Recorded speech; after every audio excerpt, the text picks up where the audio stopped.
कर जैसे ही तंत्र शुरू किया, एक जोरदार आंधी आई और सब अपने साथ उड़ा ले गई। आंधी इतनी तेज थी कि कोई भी अपनी आंखें नहीं खोल पा रहा था। आंधी खत्म होने पर जैसे ही तांत्रिक ने आंख खोली, आपी को अपने ठीक सामने खड़ा पाया। आपी किसी तरह घिसट कर चल रही थी। तांत्रिक ने एक मुट्ठी राख आपी की ओर फूंकी तो उसे आपी के ऊपर सवार एक धुएं की आकृति दिखाई पड़ी। तांत्रिक ने अपनी क्रिया प्रारंभ की।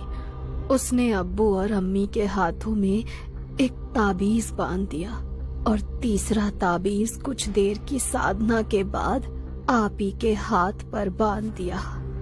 दरअसल ये वही समय था जब जिन की शक्तियां क्षीण हो चली थी। रेशम आपी को ताबीज बांधने के बाद उसने आंख बंद करके फिर से अपनी शक्तियों का आवाहन किया। कुछ देर बाद आंख खोलकर उसने बताया कि जिन का तोड़ उसी किताब में है जिसको पढ़कर उसे दूसरी दुनिया से यहाँ बुलाया गया था। हमें वो पुस्तक खोजनी होगी।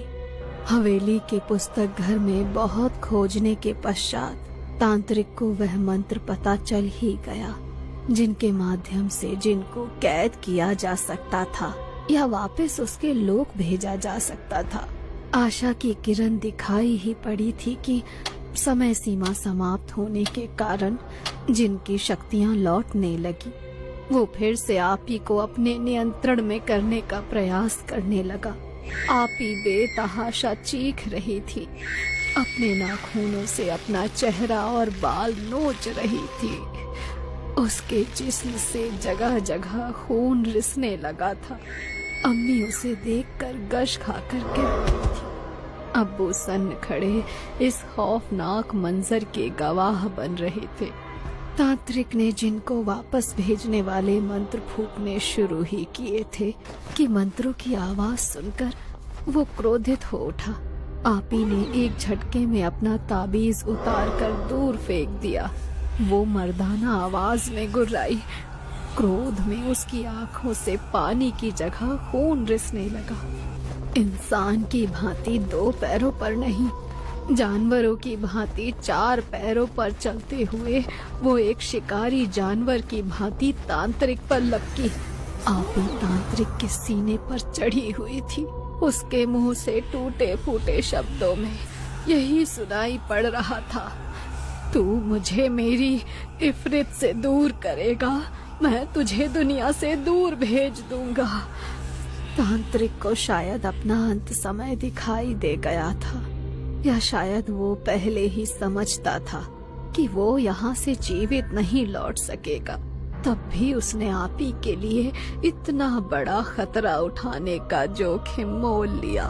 तांत्रिक अभी भी अपनी टूटती सांसों के साथ मंत्रोच्चारण कर रहा था। अपनी अंतिम सांस के साथ ही उसने जिन को एक छोटी सी डिबिया में कैद करने का अपना अंतिम मंत्र फूंक ही दिया, किंतु उसे उसके लोक में वापस नहीं भेज सका। आपी निढाल सी एक तरफ लुढ़की पड़ी थी, एक बेजान शरीर की तरह। साथ ही में उस महान तांत्रिक की लाश पड़ी थी। एक और बहुत महत्वपूर्ण वस्तु जो वहाँ मौजूद थी वो थी जिन की डिबिया। अब्बू को कुछ नहीं सूझ रहा था, आगे क्या किया जाए।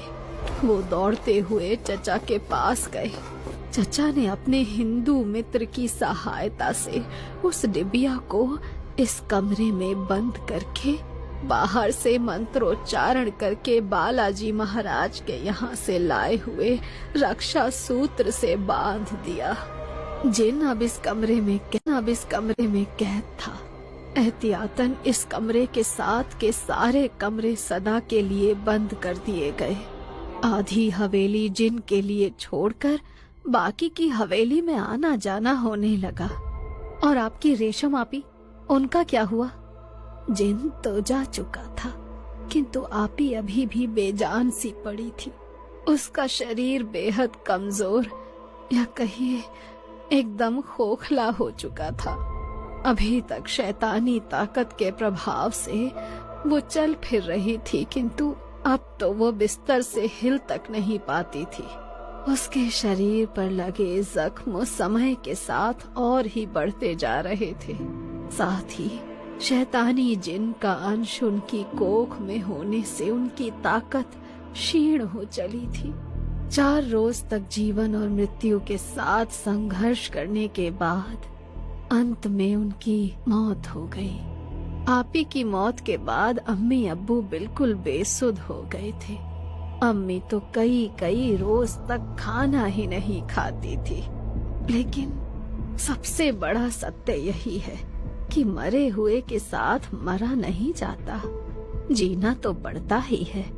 इसीलिए अपनी इकलौती संतान को खोकर भी बाकी बची जिंदगी को काटने के लिए अम्मी अब्बू के पास की बस्ती में एक छोटा सा मकान ले लिया और हवेली से सदा के लिए पलायन कर दिया।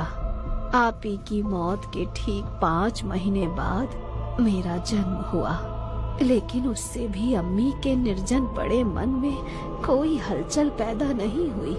मेरा सारा बचपन यूं ही उपेक्षित सा बीता। जिन चला तो गया था हमारी जिंदगी से, लेकिन एक अजीब सी मनहूसियत सदा मेरे परिवार का पीछा करती रही। अम्मी अब्बू अपनी जवान बेटी की अपनी आंखों के सामने हुई दर्दनाक मौत को कभी भुला ही नहीं पाए। आप ही के गम में अम्मी मुझे 12 बरस की उम्र में ही छोड़कर अल्लाह को प्यारी हो गई। अब्बू भी चुप की चादर लपेटे बस अपने दिन काट रहे थे। हमारे परिवार की खुशियां तबाह हो चुकी थी। 17 बरस में मेरा निकाह हुआ तो लगा अब जीवन में कुछ रंग भर जाएंगे, किंतु यहाँ भी बदकिस्मती से मेरा पीछा नहीं छोड़ा। निकाह के कुछ दिन बाद ही मेरे शौहर का इंतकाल हुआ और मैं वापस अब्बू के पास आ गई। अब्बू ने कभी नेह भरे 2 शब्द भी नहीं बोले थे मुझसे। उनके भीतर कहीं गहरे में ये बात समाई थी कि मेरा जन्म उस जिन के प्रलोभन का प्रतिफल है। समय बीतता गया और ऐसे ही नीरस जीवन बिताते अब्बू भी अल्लाह को प्यारे हो गए। अब बस मैं ही अकेली अपने जीवन के अंतिम दिन गिन रही हूँ। लेकिन मुझे एक बात समझ में नहीं आ रही है कि वो जिन कमरे से बाहर कैसे निकला। अम्मा ने अपने भीगते कोरों को आंचल से पोंछते हुए कहा, हो सकता है उन मंत्रों का प्रभाव खत्म हो गया हो और जिन अपनी डिबिया से निकलकर दरवाजे के खुलने की प्रतीक्षा कर रहा हो। विनी ने भूलवश दरवाजा खोला हो और जिन ने उस पर अपना असर दिखा दिया हो। रेशम की कहानी सुनने के बाद माँ बहुत बेचैन सी नजर आ रही थी। रह रह कर उनकी आंखों से आंसू गिरने लगते। माँ बहुत बेचैन सी नजर आ रही थी। रह रह कर उनकी आंखों से आंसू गिरने लगते, किंतु आज वो अपनी ममता में ना बहकर विवेक से काम लेना चाहती थी। अम्मा, अब आप ही सुझाव दें अम्मा। मेरी बच्ची भी उस शैतान का अंश अपनी कोख में लिए हुए है और शायद उसे अंदाजा हो गया है कि हम कुछ न कुछ कदम उठाने वाले हैं। तभी विनी अपने कमरे से बाहर निकल आई। अम्मा ने मंत्र पढ़ते हुए हाथ सोने के सर पर रख लिया, क्योंकि इस समय वही जिन का अगला शिकार थे।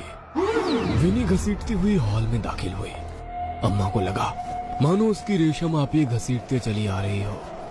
अगले पल हम क्या देखने वाले थे हमें कोई अंदाजा नहीं था, और शायद अंदाजा इस बात का भी नहीं था कि एक बार अपनी रेशम इफरित को खोने और बरसों कैद में रहने के बाद जिन कहीं गुना खूंखार और खतरनाक हो चुका था। वह किसी भी कीमत पर विनी के शरीर को छोड़ना नहीं चाहता था। विनी अम्मा को देखकर मुस्कुराई, इतनी भयानक हंसी कि देखकर मेरे भीतर डर की लहर सी दौड़ गई। बढ़िया। वह फिर से दोहरी आवाज में गुर्राई, चली जा यहाँ से। अम्मा अभी भी मंत्र फुसफुसा रही थी। विनी ने जोरदार फूंक अम्मा की ओर मारी। अम्मा की गर्दन एक और लटक गई। डर से हमारी चीख निकल गई। आज ही तुम सबका काम तमाम करूंगा। इस बार मेरी इफरत मुझसे दूर नहीं जा सकेगी। अचानक विनी के मुंह से एक जिन्न की भयानक आवाज सुनाई दी।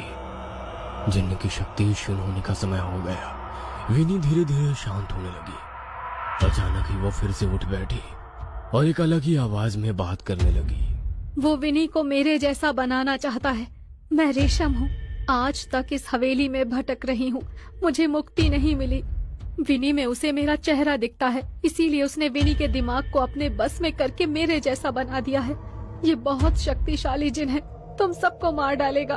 किसी भी हाल में ये अपना बच्चा इस बार लेकर रहेगा, लेकिन यदि इसका बच्चा दुनिया में आया तो इस जिन को यहाँ से कभी वापस नहीं भेज पाएंगे। ये दुनिया जिनों की नहीं है, इसमें जिनों को मत आने देना। ये अपने साथ भयंकर तबाही लेकर आएगा। मेरी शक्ति इस जिन के आगे शून्य है, इसीलिए मैं चाहकर भी कोई मदद नहीं कर सकती। लेकिन उस किताब का पता बता सकती हूँ जिसमें इसे यहाँ से वापस भेजने के लिए मंत्र लिखे हुए हैं।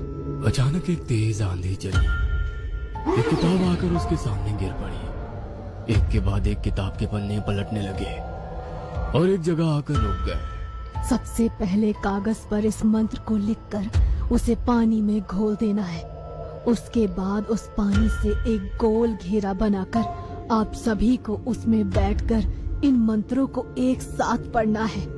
वो जिन है, उसकी ताकत को कम मत समझना।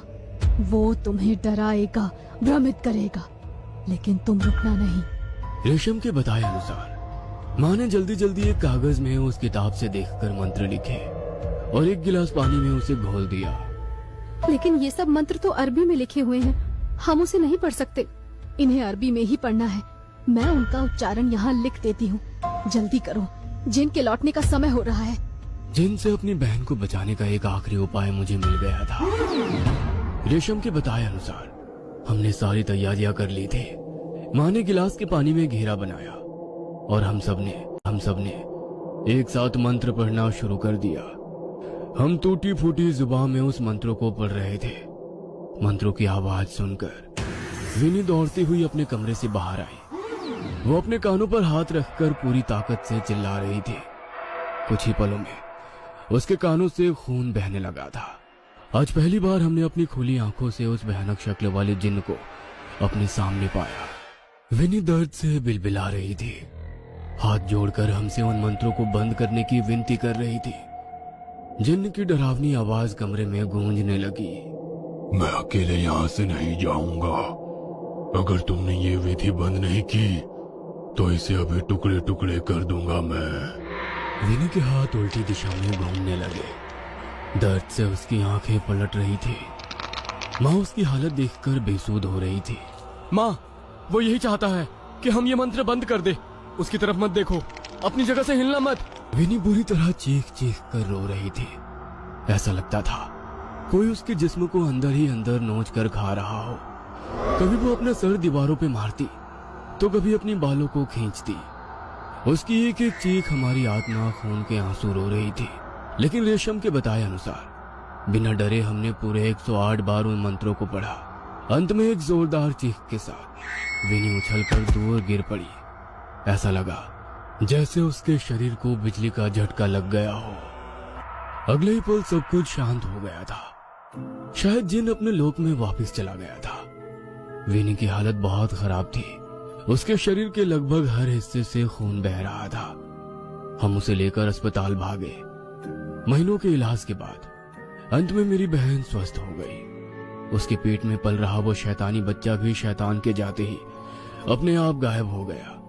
विनी का शरीर तो स्वस्थ हो गया था, लेकिन इस सब का उसके दिमाग पर इतना गहरा असर हुआ कि मेरी बहन कभी सामान्य जीवन नहीं जी सकी। उसने अपनी बाकी की सारी जिंदगी एक जिंदा लाश बनकर ही गुजारी। उस हवेली ने हमें इतने गहरे जख्म दिए जिसे हम कभी भुला नहीं सके। इस घटना को बीते बरसों बीत गए थे। एक रोज मैं खाने के लिए विनी को बुलाने उसके कमरे में गया। विनी, आओ खाना खा लो। विनी, मैं विनी को पुकारते हुए विनी के कमरे में गया तो देखा उसका कमरा खाली पड़ा हुआ है। अरे, कहाँ चली गई इतनी रात को? छत पर जाकर देखता हूँ। विनी को ढूंढते हुए जब मैं छत पर पहुंचा तो मैंने देखा विनी ने फिर से अपना सर दुपट्टे से ढका हुआ है। और वो एक तरफ देखकर मुस्कुरा रही है। यह दृश्य देखकर मेरे बदन में झुरझुरी सी दौड़ने लगी। मैंने डरते हुए दूसरी ओर देखा तो मुझे एक धुएंनुमा आकृति हवा में तैरती हुई दिखाई दी। अनिष्ट आशंका में एक तेज चीख के साथ मैं जमीन पर गिर पड़ा था और मेरी डर से फटी आंखें एक बहुत बड़ी अनहोनी की ओर इशारा कर रही थी।